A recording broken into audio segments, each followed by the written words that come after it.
The influx of the number of Chinese students poses as national threat, says former Interior's chief, and urges the national government to dismantle the Philippine offshore gaming operators in the country. Henry Nicolas has the top story for tonight. Former Interior and Local Government Secretary Rafael Alunan on Wednesday said that the government should start mobilizing the intelligence and counterintelligence of the government to prevent the influx of Chinese in the country. Alunan says the government should prioritize the dismantling of the deteriorating POGO operation in the Philippines where some major problems arise.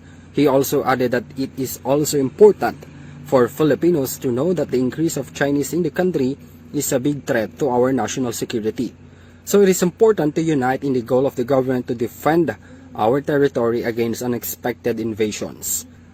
The former cabinet secretary also praised the step taken by the administration of President Marcos Jr. to expand our relationship and capacity with the help of our allied countries.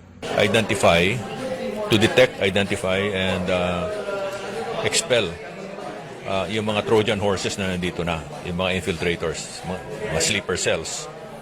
Kasama na rin dyan mga POGO. Kasi the POGOs are a rich source of funds that can buy influence. When we talk of influence operations, you need money. Eh, nandito na yung pera eh. No? And we've allowed them to operate here.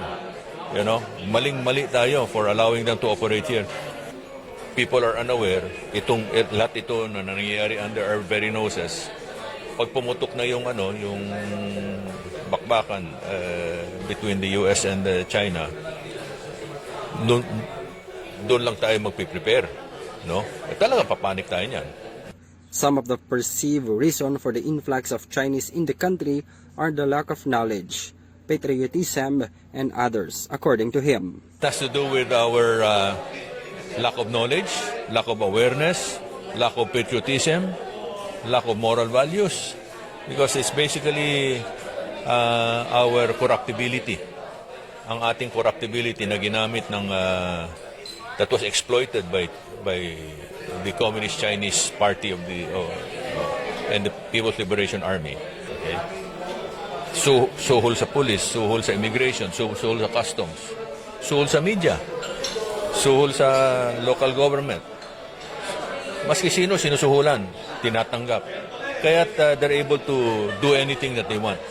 Meanwhile, according to the Armed Forces of the Philippines, the total reserve force of the AFP is estimated at 1.4 million, which is being prepared for additional force when it is needed at any time. The number of reserve forces of the AFP includes the Philippine Army, Philippine Navy, Philippine Marines, and Philippine Air Force. In addition to this is their armed force professionals, the Philippine Coast Guard and the Philippine National Police, which both law enforcers. The agency encourages Filipinos to unite with them in defending our country by also joining the Reserve Officer Training Corps or ROTC. We need to do more. There's 110 million Filipinos. Pero we're talking about 1.4. Sobrang liit nung percentage that the numbers we're talking compared to the actual population of the Filipino people. So we have to tap more into this sector, the civilian sector, to help us be part of the reserve force. 7 out of 10 Filipinos wants to fight hand in hand with the AFP. So, yung 7 out of 10 Filipinos na yun, nasan yun? Kailangan natin itap yun. So natin, yung tipong makita lang na inaapi yung bandila natin, galit na tayo. So we want to ignite that patriotic spirit, that I'm willing to fight for my country. 90,000 of the total number of weekend warriors in RSCOM conduct weekly information and community missions in the country.